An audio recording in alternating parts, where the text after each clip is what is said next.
पारुल अपनी 20 लाख की चमचमाती सफेद गाड़ी से धूल उड़ाती हुई गांव की गलियों में पहुंचती है। जैसे वो गाड़ी से नीचे उतरती है, अपने सैंडल की हील को मिट्टी में धंसते देख उसका मुंह बुरी तरह बन जाता है। ओह माय गॉड भैया, ये कैसी जगह है? यहाँ तो चारों तरफ से मिट्टी और गोबर की बदबू आ रही है। छी छी छी छी, यहाँ कोई इंसान कैसे रह सकता है? मेरी गाड़ी देखो, टायर से लेकर छत तक धूल की चादर चढ़ गई है। पूरे 20 लाख की गाड़ी है मेरी। अब इसे शहर ले जाकर डिटेलिंग करवाने में हजारों रुपए लग जाएंगे। मैं यहाँ 2 दिन कैसे काटूंगी, सोचकर मुझे पसीने आ रहे हैं। मेरी तो पूरी वाइब ही खराब हो गई यहाँ कर। पारुल बड़बड़ाते हुए अपने भारी सूटकेस को घसीटकर घर की दहलीज पार करने वाली थी कि तभी उसकी चाची घर के बाहर एक पुराने झाड़ू से जोर जोर से धूल उड़ाकर सफाई करना शुरू कर देती है, जिसे देखकर अरे ये क्या बदतमीजी है चाची, आपको दिखाई नहीं देता कि कोई सामने खड़ा है? हद होती है इन लोगों की, कोई सेंस नाम की चीज है यानी इस गांव में? कितना ज्यादा गंदा कर दिया मेरी साड़ी को। अभी तो मैं घर के अंदर भी नहीं घुसी हूँ और मेरा ये हाल कर दिया। हे भगवान, आगे के दिन मेरे इस नरक जैसे घर में कैसे कटेंगे? यहाँ तो सांस लेना भी मुश्किल है, हर जगह धूल और सिर्फ धूल। मेरी तो स्किन का पीएच बैलेंस ही बिगड़ जाता है यहाँ रहकर। पारुल गुस्से में अपनी सैंडल पटकती हुई घर के अंदर की तरफ बढ़ती है, जहां उसकी भाभी निशा एक बड़ी सी पीतल की आरती की थाली सजाकर सिर पर पल्लू रखे खड़ी होती है। निशा जैसे ही आरती उतारने के लिए थाली घुमाती है, वैसे ही पारुल हाथ से धुआं हटाते हुए कहती है, अरे भाभी बस कीजिए प्लीज। ये बाहर की धूल मिट्टी कम थी जो अब आप मुझे इस दिए के धुएं से पोल्यूशन का शिकार बनाना चाहती है? भैया देखे ना अपनी पत्नी को, इन्हें समझाइए ना। ये सब बहुत ओल्ड फैशन और पिछड़ा तरीका है। आजकल के जमाने में ये सब आरती वारती की नौटंकी कौन करता है भला? मैं थक गई हूँ और आप लोग मेरा दम घोट रहे हैं। अरे पारुल शांत हो जाइए, कैसी बातें कर रही है तू? एक तो हम सब तुझे इतना याद कर रहे थे, इतने सालों बाद तू अपने पुराने घर अपने गांव आई है और आते ही तूने शिकायतों का पिटारा खोल दिया। देख तेरी भाभी ने तेरे स्वागत के लिए सुबह से कितनी तैयारी की है, थोड़ा तो मुस्कुराते, कम से कम हमारे लिए ही सही। वो सब छोड़ो भैया, मुस्कुराहट कहाँ से आएगी? अब खुद अपनी आंखों से देखिए ना, इस घटिया सी जगह पर आने की वजह से मेरी इतनी कीमती गाड़ी कितनी गंदी हो गई है। और इन चाचा चाची को देखिए, इन्हें कोई तमीज ही नहीं है क्या? वो झाड़ू ऐसे लगा रहे जैसे कोई क्रिकेट का मैदान साफ कर रहे हो। मेरी साड़ी खराब कर दी। आपको पता भी है ये साड़ी मैंने किस डिजाइनर से ली थी और इसकी कीमत क्या है? निशा आरती की थाली पकड़े खड़ी खड़ी ये सब सुन रही थी। उसे पता था कि ननद शहर की हवा खाकर आई है तो थोड़े नखरे करेगी, पर इतने ज्यादा घटिया शब्द सुनकर उसका पारा चढ़ जाता है। निशा अब चुप नहीं रह पाती। बस पारुल, बहुत बोलिया तुमने। हम लोग गांव में रहते हैं, मिट्टी में काम करते हैं, तो इसका मतलब ये नहीं कि तुम हमें गवार समझो और कुछ भी बोलती रहो। माना कि तुम शहर से आई हो और बहुत रईस बन गई हो, पर तमीज तो शहर में भी सिखाई जाती होगी ना। और रही बात तुम्हारी गाड़ी की, तो ये गांव है, यहाँ सड़कें शीशे की नहीं होती। तुम क्या चाहती हो, तुम्हारी गाड़ी घर की दीवार तोड़कर सीधा तुम्हारे बेडरूम के अंदर लैंड करवा दी जाए? अरे थोड़ा तो सब्र रखो और अपनों से बात करना सीखो। निशा, क्या बोल रही हो तुम? मेरी एक ही बहन है, इतने सालों बाद आई है और तुम उसे आते ही खरी खोटी सुना रही हो। कुछ तो लिहाज करो। शुभम जी, आपकी बहन आई है तो मैं भी उन्हें प्रिंसेस ट्रीटमेंट देने की ही कोशिश कर रही हूँ। देखिए, मैंने पूरे घर के कोने कोने से सफाई की है, उनके लिए 36 तरह के पकवान बनाए है, सुबह से रसोई में खड़ी हूँ और आरती की थाली लेकर किसी फिल्मी हीरोइन की तरह इनके स्वागत में खड़ी हूँ। पर पारुल है कि इसे हमारे मेहनत और हमारे जज्बातों की कोई वैल्यू ही नहीं है। अपमान सहना मेरी फितरत नहीं है। पारुल के पास निशा की खरी खरी बातों का कोई जवाब नहीं होता। वो पैर पटकती हुई चिढ़कर अपने कमरे में चली जाती है। थोड़ी देर बाद वो अपने चेहरे पर ढेर सारा क्रीम पाउडर पोत कर एक नई महंगी साड़ी बदल कर खाने के टेबल पर आकर बैठती है। अरे वाह, अब लग रही है ना मेरी बहन एकदम क्वीन। पारुल देख, तेरी भाभी ने तेरी पसंद का कितना कुछ बनाया है। अगर कुछ और खाने का मन हो तो बता दे, निशा तुरंत रसोई में जाकर ताजा बना देगी। बस तू खुश रह बहना। हाँ भैया, भाभी ने बहुत मेहनत की है। ये तो आपकी बाहर निकली हुई तोंत और भाभी की बढ़ते वजन को देखकर ही पता चल रहा है। भैया आप लोग शहर क्यों नहीं आते? कुछ हेल्दी और ऑर्गेनिक खाना नहीं खा सकते क्या आप, जिससे आपकी हेल्थ ठीक रहे और आप लोग थोड़े प्रेजेंटेबल लगे? इस उम्र में इतना तेल और घी खाना मतलब मौत को दावत देना है।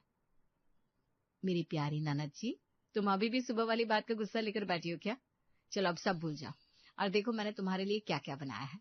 ये देखो, गांव की एकदम ताजी गाढ़ी देसी मलाई है और ये गर्मा गर्म आलू गोभी के पराठे। बचपन में तो तुम 4-4 पराठे एक साथ खा जाती थी, याद है ना?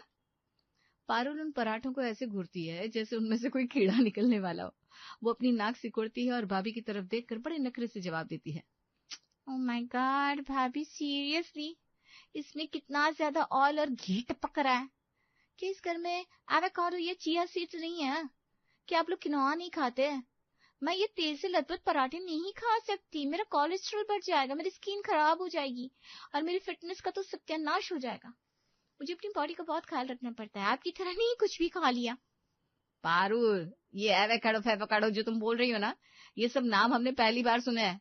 यहाँ गांव में ये सब नहीं उगता, यहाँ शुद्ध देसी घी मिलता है। तुम एक बार ये पराठे खा कर तो देखो, मेरी गारंटी है तुम शहर के उन महंगे होटलों का स्वाद भूल जाओगी। एकदम घर का और साफ खाना है। हाँ भाभी, आप तो यही चाहेंगी ना भैया की तरह मेरी भी टोन निकल आए, मैं भी आपकी तरह आंटी टाइप और बदसूरत लगूं। मुझे पता है आप मुझसे जलती हैं, कोई बात नहीं। अगर आपके पास वो सब मॉडर्न चीजें नहीं है तो कम से कम मुझे कोई स्मूदी बना दीजिए या फिर कोई प्रोटीन शेक दे दीजिए जो हेल्दी हो। शुभम और निशा एक दूसरे का मुंह ताकने लगते हैं कि अब ये स्मूदी कहाँ से लाए। निशा फिर भी अपना गुस्सा दबाकर बड़े प्यार से बोलती है, कोई बात नहीं पारू, तुम परेशान मत हो। अगर तुम्हें पराठे भारी लग रहे हैं ना तो तुम बस 1 कप कड़क चाय पी लो। तुम्हें पता है पूरे गांव में मेरे हाथ की चाय सबसे मशहूर है।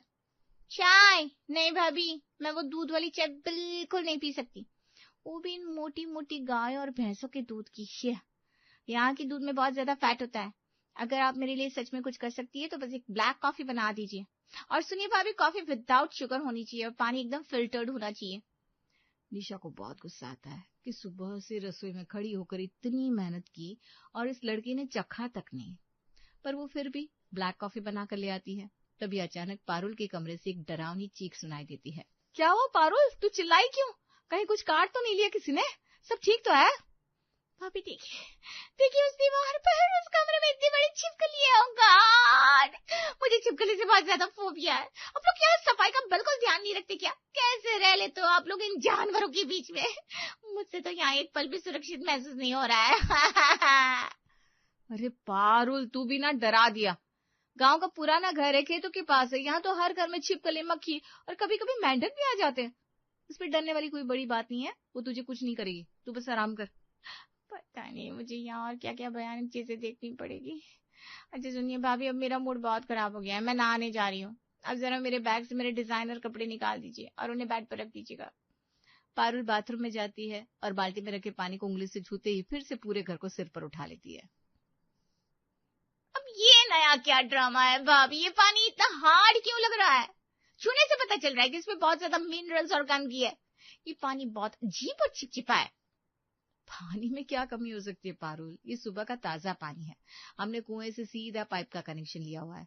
पूरे गांव में सिर्फ 4 घरों के पास ही ऐसा मीठा पानी आता है। तू नहा कर देख, थकान मिट जाएगी। कुएं का पानी? सॉरी भाभी, मैं इस गंदे पानी से बिल्कुल नहीं नहा सकती, वरना मेरी स्किन पर रैशेस हो जाएंगे और मेरे महंगे हाईलाइट किए हुए बाल झड़ने लगेंगे। यहाँ मिनरल वाटर या बिस्लरी की बोतलें नहीं मिलती, मुझे उसी से नहाना है। निशा अब अपना सिर पकड़ लेती है। उसे समझ में नहीं आता ये लड़की सच में शहर से आई है या दूसरे किसी ग्रह से। माफ करना पारुल, यहाँ नहाने के लिए मिनरल वाटर नहीं मिलेगा, और वैसे भी दुकान यहाँ से 3 मील दूर है। अब इतनी धूप में नहाने के लिए 2-3 बड़ी कैन पानी कहाँ से लाएंगे हम? ये क्या पागलपन है? नहीं, फिर मैं नहीं नहा पाऊंगी, मुझे बहुत गंदा फील हो रहा है। एक काम करो भाभी, इस पानी को चूल्हे पर ले जाकर खूब गर्म कर दो ताकि इसके बैक्टीरिया कम से कम मर जाए। पता नहीं कुएं के पानी में कितने जंगली जानवर और कीड़े गिरे होंगे। निशा खुद बीमार होने के बावजूद भारी बाल्टियां उठाकर चूल्हे पर पानी गर्म करती है, उसे उठाकर बाथरूम में रखती है। लेकिन पारुल का ड्रामा भी खत्म नहीं हुआ था। भाभी, बाथरूम के अंदर तो शावर जेल है ही नहीं, और ये क्या रखा है? साबुन की इतनी बड़ी और गंदी टिकिया। अब मैं नहाऊंगी कैसे? बिना शावर जेल और लुफा के मुझे नहाना ही नहीं आता। मेरी लाडली ननद जी, वो नीम की साबुन की टिकिया है, एकदम शुद्ध, उससे नहा लीजिए।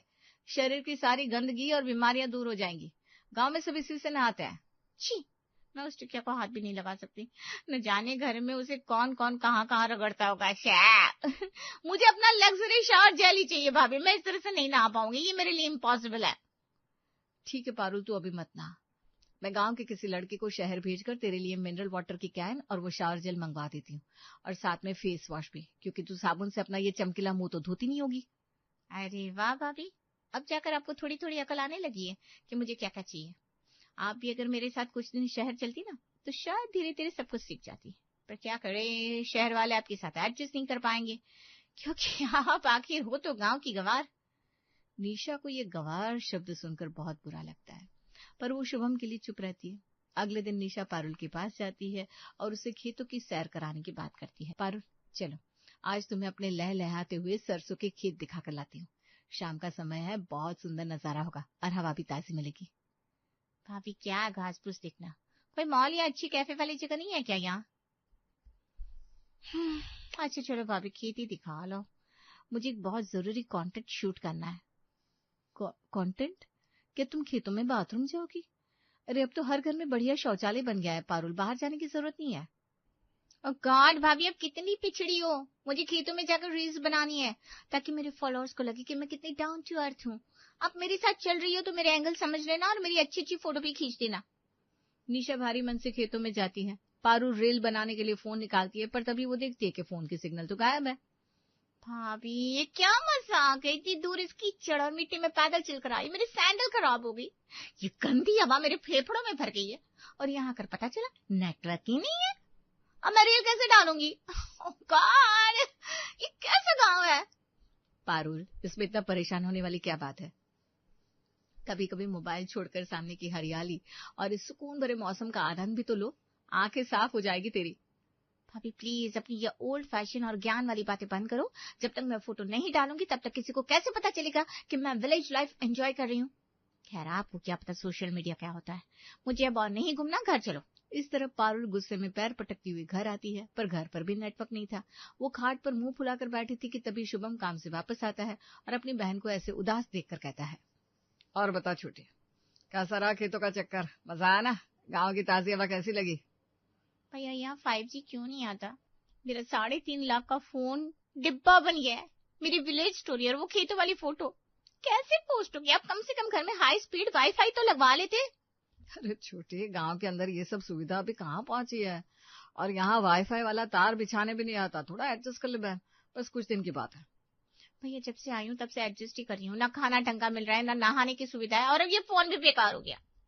अगले दिन सुबह पारुल फिर से निशा को जगाती है और कहती है, भाभी आज फिर गाँव घूमने जाना है। नेटवर्क नहीं है तो क्या हुआ, मैं फोटो खींच लूंगी और शहर जाकर पोस्ट कर दूंगी, पर आज मैं सैंडल नहीं पहनने वाली। आज मेरा एस्थेटिक फोटो के लिए नंगे पैर घूमने का मन है। ननद की बात सुनकर भाभी हैरान हो जाती है, पर कुछ नहीं बोलती, चुपचाप उसके साथ जाने के लिए तैयार हो जाती है। अब दोनों पैदल निकलती है। पारुल अपनी साड़ी लहराते हुए चल रही थी कि अचानक उसका पैर एक ताजे गीले गोबर के ढेर पर पड़ता है। छी, ओ शिट, ये क्या है? क्या इन गायों और भैंसों को कोई सिविक सेंस नहीं है? कहीं भी सड़क के बीच में गोबर कर देती है। मेरा पूरा पैर गंदा हो गया, मेरी स्किन इन्फेक्टेड हो जाएगी। मैंने बोला था पारुल, चप्पल पहन लो। चलो घबरा मत, पास में मेरी एक पड़ोसन का घर है, वहीं नल पर ले जाकर तेरा पैर साफ करवा देती हूँ। निशा उसे पड़ोसन के घर ले जाती है, जो पारुल को देखकर हैरान रह जाती है। अरे ये तो पारुल है, कितनी बड़ी हो गई है, कितनी सुंदर भी, बिल्कुल शहर की मैम साहब लग रही है। पारुल याद है तुझे? पहले तो तू छोटी सी फटी कच्छा पहनकर यहाँ गलियों में कंचे खिला करती थी और पूरे मुंह पर धूल लपेटे रहती थी। बस आंटी, अब मैं बच्ची नहीं हूँ और वो सब मेरी याददाश्त में भी नहीं है। आप कुछ भी फालतू मत बोलिए, बस मेरा पैर साफ करने दीजिए। ये सुनकर पड़ोसन काफी हैरान हो जाती है, पर वो कुछ नहीं कहती और उसका पैर धुलवा देती है। अब शाम को निशा रसोई में खुद से बड़बड़ाते हुए कहती है, आज तो पारुल के लिए उसकी पुरानी पसंद की बाजरे की खिचड़ी और गुड़ बनाया है। अब तो वो नखरे नहीं करेगी, आखिर बचपन में तो यही मांग मांग कर खाती थी। जैसे ही पारुल थाली में बाजरे की खिचड़ी देखती है तो वो फिर से भड़क जाती है और थाली सरका देती है। ये क्या है भाभी, खिचड़ी? ये बीमारों वाला खाना कौन खाएगा इस घर में? अरे पारुल, सुबह ही तुमने कहा था ना कुछ हल्का बना देना, तो मैंने सोचा खिचड़ी से हल्का क्या होगा। भाभी मुझे लगा आपने एवोकाडो खिचड़ी या मशरूम ओट्स बनाया होगा। आपने ये काले काले बाजरे बना दिए। सॉरी, मैं नहीं खा सकती। ये तो शहर में कबूतर और कौवे खाते हैं, मैं नहीं। पारुल, अपनी हद में रह, ये अन्न है, इसका अपमान मत कर। जो बना है वही खाना होगा, वरना भूखी सो जा। भाभी मैं भूखी रह लूंगी, पर अपनी डाइट और स्टेटस से समझौता नहीं कर सकती, बस बात खत्म। इतना बोलकर अब पारुल गुस्से में कमरे में चली जाती है। ये देखकर दोनों पति पत्नी हैरान हो जाते हैं, जिसके बाद वो दोनों मिलकर प्लान बनाते हैं और अगली सुबह नाश्ते के समय निशा पारुल के सामने सिर्फ उबला हुआ सलाद और ब्लैक कॉफी रख देती है, जिसे देखकर, अरे वाह भाभी, अब लग रहा है आपको मेरी पसंद समझ में आ गई। पर आप लोग क्या खा रहे हो? बड़ी अच्छी खुशबू आ रही है। उसकी बात सुनकर अब निशा रसोई से ताजे कड़क लाल लाल मूली और गोभी के पराठे, आम का खट्टा अचार, मक्खन और दही की लस्सी लेकर आती है। पारुल तू अपना ये हेल्दी घास फूस खा, हम तो ये देसी पराठे खाएंगे। सर्दियों की सुबह में इनका स्वाद ही कुछ और है। वैसे भी तेरी भाभी और मैं पहले ही अनफिट है, तो हमें तो कोई फर्क नहीं पड़ता। तू अपनी फिटनेस का ख्याल रख। निशा और शुभम दोनों ही स्वाद लेकर खाने लगते हैं और पारुल उन्हें स्वाद लेकर खाते हुए देखती है तो अचार की खुशबू से उसके पेट में मरोड़ उठने लगती है। थोड़ी देर बाद जब निशा और शुभम बाहर जाते हैं तो पारुल दबे पांव रसोई में घुसती है कि शायद कोई पराठा बच गया हो, पर वहां तो सारे बर्तन चमचमा रहे थे, एक टुकड़ा भी नहीं बचा था। बताओ, भाभी ने तो कुछ रखा ही नहीं। अरे दिखावे में मैंने क्या कह दिया कि मैं हेल्थ कॉन्शियस हूँ, तो इसका मतलब ये थोड़ी ना है कि वो मुझे सच में उबली हुई सब्जियां देंगी। बताओ, इन कमबख्त लोगों ने कुछ नहीं छोड़ा मेरे लिए। इस तरह पारुल अब मुंह बनाते हुए अपने कमरे में चली जाती है। देखते देखते शाम हो जाती है और शाम को पूरा परिवार और पड़ोसन बरामदे में बैठकर मलाई वाली ठंडी लस्सी के गिलास गटक रहे थे। पारुल का भूख से बुरा हाल था। वो आती है। क्या बात है, बड़ी हंसी ठिठोली चल रही है। ये क्या पी रहे हैं आप लोग? बड़ा डिलीशियस लग रहा है। ओ पारुल, तुम्हारी कड़वी ब्लैक कॉफी ठंडी हो रही है, वो ले लो ना। हम तो ये गांव की शुद्ध मलाई वाली मीठी लस्सी पी रहे हैं। तू नहीं पी पाएगी, इसमें ना बहुत कैलोरी होती है। हाँ पारुल, ऐसी मलाईदार लस्सी तो तूने शहर की 5 स्टार होटल में भी नहीं पी होगी।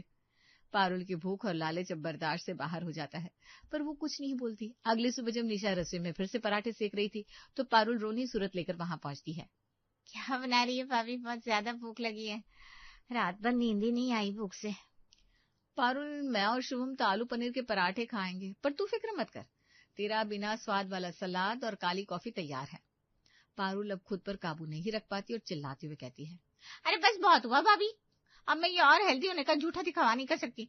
मुझे भी वही आलू पनीर के पराठे खाने हैं, वो भी ढेर सारा मक्खन और अचार के साथ, और साथ में वही लस्सी का बड़ा ग्लास भी चाहिए। मुझे कोई डाइट नहीं करनी, मुझे बस ये खाना खाना है। पायल की बात सुनकर शुभम भी किचन में आता है। शुभम और निशा एक दूसरे को देखकर जोर जोर से ठहाके लगाकर हंसने लगते हैं। अरे मेरी प्यारी ननद, चिंता मत कर, तेरे लिए पराठे तैयार रखे। हमें पता था तू ज्यादा दिन ये सलाद का नाटक नहीं कर पाएगी। तेरे पति ने हमें पहले ही बता दिया था कि तू घर में सब कुछ चट कर जाती है, बस यहाँ तू अपनी अमीरी का झूठा दिखावा करेगी। पारुल शर्म के मारे पानी पानी हो जाती है और फिर पूरे परिवार के साथ जमीन पर बैठकर मजे से देसी खाने का मजा लेती है।